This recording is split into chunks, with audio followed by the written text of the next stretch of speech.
Welcome to the Flipping and Wholesaling Houses in New York show. I'm Michael Pinter, where I teach you how to start flipping or wholesaling houses in New York, or if you're already doing it, how to grow the business. So, question today is, how do deposits work in New York? So, EMD is earnest money deposit. That's the money you give when you go into contract. And it's very, very different in New York than it is in all the other states.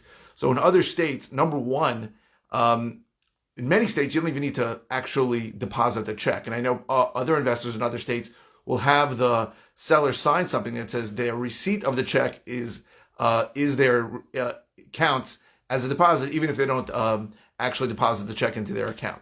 Also, that's one big deal. So a lot of people in other states will give you a $50 check or $100 check.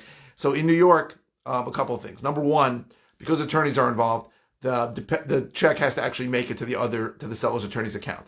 Number two is standard EMD, standard deposits in New York are 10% of the purchase price. I think my average purchase lately has been around $300,000. That's $30,000. So a couple of things. The EMD, the deposit, is negotiable, right? You don't have to give 10%. I try not to give 10%. I usually don't, but it has to be significant.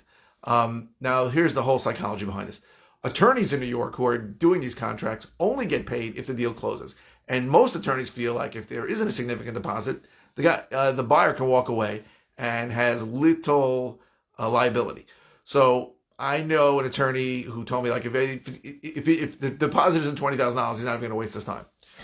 I try to give deposits of $5,000 or $10,000 on my deals. Now, I know there are people in other parts of the country, in other parts of New York even, who give less.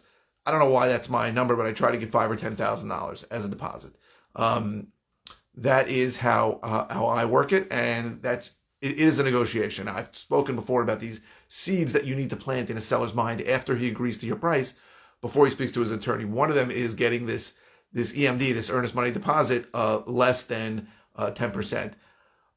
So these are things you sort of need to talk about. And even if the seller agrees to take let's say $5,000, if his attorney says, you got to ask for more, very often it's going to go up. That is how it works. Now, I know for a lot of people that are doing business in New York, they feel like this is an impediment. I don't have that money. How's that going to work?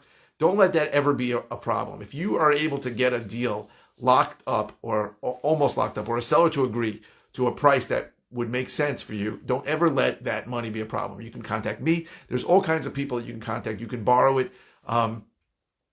There are a lot of ways to do it. Don't ever let the deposit amount stop you from a deal. You can always call me if the deal is good. I promise you, I'll be happy to work it with you and get that deposit to the seller. I've done it dozens, if not 100 times, for people who had issues. So don't let that be a problem. You're probably gonna have to give up some of the profits. That's the way it works. But if it's my average deal is $30,000, to give up $15,000 because you didn't have the money is absurd. And then you'll have the money for the next one. You will have the money for the next one if you close a couple of them. So again, that's how deposits work in New York. It's very, very different, dramatically, incredibly different than every other state in the country, and extremely different than whatever you're going to see on the internet. I think, and even as I say the words, I'm shocked. I'm the only person teaching how to do this in New York. I believe that this is something that people get wrong all the time. They really feel like they can write a check for $50 and push a contract across the kitchen table to the seller, and they're going to be in contract. It's just not how it works in New York. There are attorneys involved. That's pretty much it. So if you want to learn how I can help you, go to howtoflipnewyork.com. If you like these videos, please click like. If you're watching on YouTube, please subscribe. My phone number for my office is in the notes. You can give me a call if you want to discuss any other way that I can help you. And I hope this was helpful, and I really appreciate you watching. Thank you very, very much.